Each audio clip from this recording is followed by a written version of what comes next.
ದಾವಣಗೆರೆ ಜಿಲ್ಲೆ ನ್ಯಾಮತಿ ತಾಲೂಕಿನಲ್ಲಿ ಕಂಡುಬರುವಂಥ ದೇವಾಲಯ. ಭೂಮಠದಿಂದ ಸುಮಾರು 400 ಅಡಿ ಎತ್ತರ ಇರುವಂಥ ದೇವಾಲಯ. ನೋಡಿ, ಇದು ದೀಪಾವಳಿ ಕಂಬ. ಇಲ್ಲಿ ಕಾಣ್ತಿರೋದು ಕಣಗಿಲ ಹೂವಿನ ಮರ.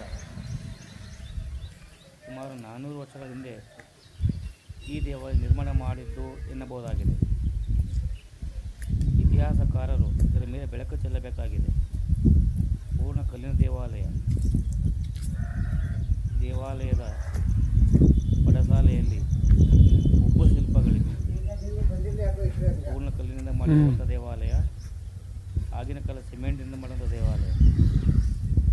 ಈ ಥರ ದೇವಾಲಯಗಳು ನ್ಯಾಮತಿ ತಾಲೂಕಿನಲ್ಲಿ ಕಂಡುಬರ್ತವೆ. ಇದು ನೋಡಿ, ಉಬ್ಬು ಶಿಲ್ಪ. ಇಲ್ಲಿ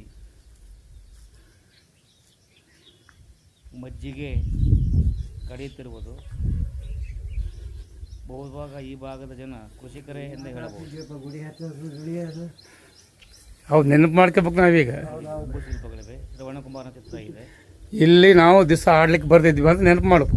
ಈ ಉಬ್ಬು ಶಿಲ್ಪಗಳು ಕಣ್ಣಿಗೆ ಹೋಲಿಸುವಂಥದ್ದು.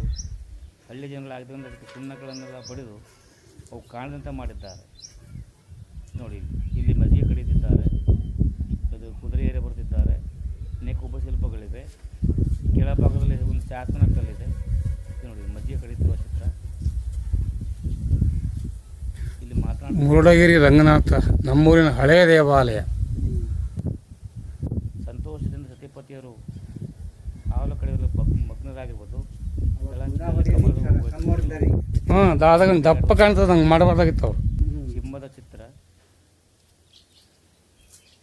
ಇಲ್ಲಿ 2 ನಾಗರ ಹಾವುಗಳ ಚಿತ್ರ ಇದೆ. ಒಂದು ನಾಗರ ಹಾವಿನ ಚಿತ್ರ ಕೆತ್ತಿ ಹೋಗಿದೆ, ಇನ್ನೊಂದು ನಾಗರ ಹಾವು ಇದೆ.